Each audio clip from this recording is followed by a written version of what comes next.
Саламатсыздарбы? Бизде бүгүн бир китептин баяны. Сиздер менен мен Бактыбек кызы Зарина. Бүгүнкү чыгарылышта сиздер менен Элиза Бернаттын котормо китеби Каныша кыз китеби жөнүндө айтып бермекчимин. Негизинен эле жалпы жонунан сиздерге түшүндүрүп айта кетсем, китепте Сара деген башкы каарман болот жана анын апасы кичине кезинде каза болгон болот. Бирок апасынын жоктугун билдирбестен атасы аябагандай сонун мээрим менен тарбиялайт.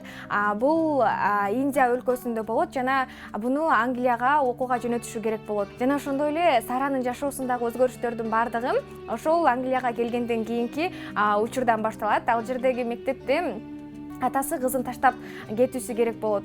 Бирок кыз атасынын ажыроосу өтө кыйын болот. Бирок кичинекей кыз болсо дагы 7 жаштагы кыздын 70 жашта акылы болот. Жана атасы таштап кеткен учурда, кетип жаткан учурда кыз бир дагы ыйлабайт. Анткени аны аябагандай түшүнүктүү кыз болот. Атам мен ушул жерден билим алып окуп эме кылгандан кийин кайра барам атам алдына билимдүү болуп барам депчи. Атасынын шарты боюнча бизде көбүнчө ата-энелер китеп окусун балам дейт го. Ал эми атасы айтат көбүнчө кызым китеп окубасын. Анткени кызым ошунчалык китепти жакшы көрөт. Өтө көп китеп окугандыктан ойногонду, эс алганды унутуп коет. Көбүнчө кызымды эс алып тамактанганын карап туруңуздар деп ага кызматчыларды дагы жалдап берет. Аны өзүнчө бир ханышадай кылып, анткени ошол учурда Бардар үй бүлөдөгү кыздарын ал жердегилер өтө сыйлашып, баалашып, ханышадай мамиле кылышкан. Башка кыздардын аталары, ата-энелеринен караганда ал кыздын атасы өтө бай болгондуктан баары ага башкача көз карашта болот. Бирок ошол учурда дагы кыз баарына жардам бергенге ушунчалык ашык. Ал айтат, мен бул дүйнөгө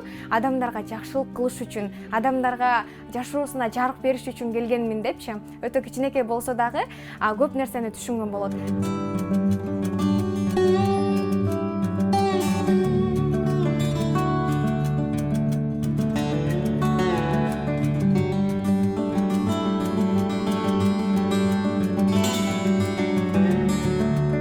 Жашоосундагы негизи эле кыскача эле айтып берсем, бул ушундай жашоосу өтүп отуруп, андан кийин кыздын жашоосунда караңгылык киргени бул ушул 13-14 жаштарында мектепте окуп жүргөн учурда атасынын өлүмү менен жашоосуна башкача бир учурлар келип жетет. Ага чейин кичинесинен баштап өтө бай болуп, бардык нерсеси бар болгон болсо, ушул учурдан баштап бардыгы башкача мамиле кыла баштайт. Аябагандай сонун пырпырак көйнөктөрдү кийип турган болсо, ошол көйнөктөрүңдү чеч болду. Бул комнатадагы сеники эмес, ал баягы кызматчы кыздар менен кошо чатырда жатасың. Ал жерде чычкандар, келемиштер, башка нерселер көп болот да, коркунучтуу болот. Бирок кыз атасынын өлгөнүн укса дагы бир дагы ыйлабайт. Көп иштерди кылса, күндүзү окуусун дагы таштайт. Бирок түнү менен уктабастан, күндүзү канчалык чарчагандыгына карабастан, түнү менен ошол китептердин баарын окуп чыгат.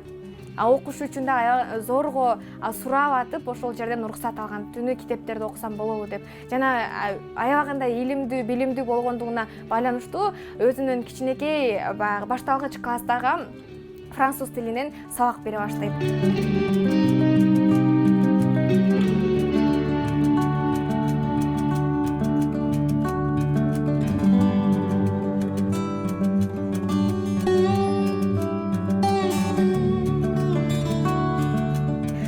Менин оюмча бул мени таасирленткен жерлери ошол кыздын башына кара күн, кандайдыр бир бактысыздык күндөр келсе дагы кыздын эч кандай бир кандай десем сынып калбагандыгы, кайрадан дагы такшалып, ата-энем мени мындай бир кыйынчылыкка кабылганда башымды ийип кылышымды каалабайт болчу деп ар дайым дагы да жашоого деген үмүтүн өчүрбөй, жакшы жашап кете алышы мени таасирлетти.